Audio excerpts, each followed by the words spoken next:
Celebrities വേറെ ആരൊക്കെ ഉണ്ടാവും ഗോപാലസ്വാമി ഓൾറെഡി ഉണ്ടെന്നോ?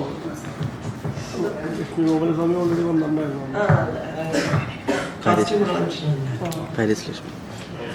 ലക്ഷ്മി ഉണ്ടായിരുന്നു. അവരൊക്കെ ഇതിലുണ്ടാവും.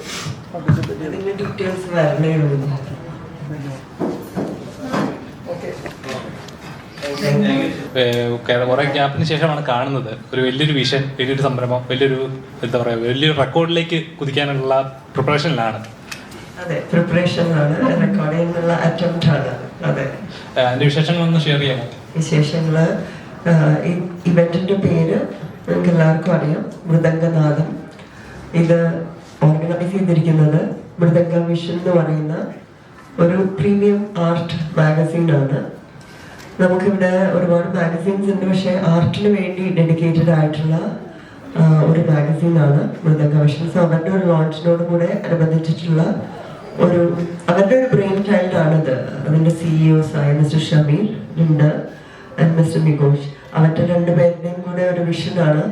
അതിലേക്ക് ഞാനും കൂടെ അതിൻ്റെ ഒരു ഫേസ് ആയിട്ട് ഇതിന്റെ എല്ലാ ഓരോ ഘട്ടത്തിന്റെയും ഡെവലപ്മെന്റ്സ് പ്രേക്ഷകരിലേക്കും പാർട്ടിസിപ്പൻസിലേക്കും എത്തിക്കാനുള്ള ഒരു ഫേസ് ആയിട്ട് ആണ് ഞാൻ ഇതിലേക്ക് കടന്നു വന്നത്. പിന്നീട് അതിൻ്റെ കോറിയോഗ്രാഫിയിലും കൂടെ ഞാൻ ഭാഗമാവുകയുണ്ടായി.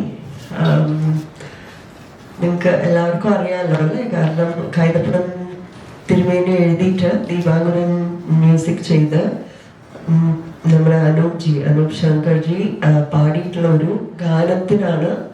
അതാണ് ആക്ച്വലി ഇവന്റ്. ആ ഗാനത്തിന്റെ നൃത്തച്ചുവടുകൾ 12,000 നർത്തകർ ഒന്നിച്ച് ഒരേ സമയം ഒരു 8.5 മിനിറ്റോളം ദൈർഘ്യമുള്ള ഒരു ഗാനത്തിന്റെ നൃത്താവിഷ്കരണമാണ് മൃദംഗനാഥം എന്ന് പറയുന്ന ഈ ഒരു ഇവന്റ്. ഇതിപ്പോ നമ്മള് ഗിന്നസ് റെക്കോർഡിന് വേണ്ടിയിട്ടുള്ള അറ്റംപ്റ്റ് ആണ്.